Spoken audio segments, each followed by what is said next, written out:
What's the meaning of blood pudding?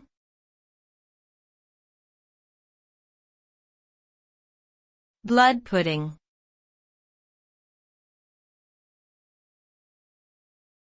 Blood pudding.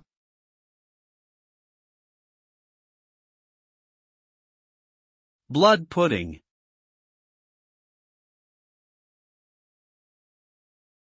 Blood pudding.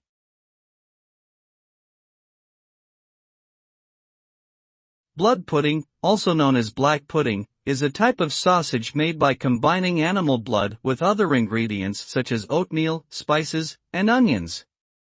The mixture is then cooked and usually eaten as a breakfast food in various countries, including the United Kingdom, Ireland, and some parts of Europe. The resulting dish has a distinct dark color, strong flavor, and slightly grainy texture. Despite its name, blood pudding does not have a doughy texture like traditional pudding desserts. It is often served fried or grilled, sometimes with a side of bacon, eggs, or toast for a hearty and satisfying start to the day.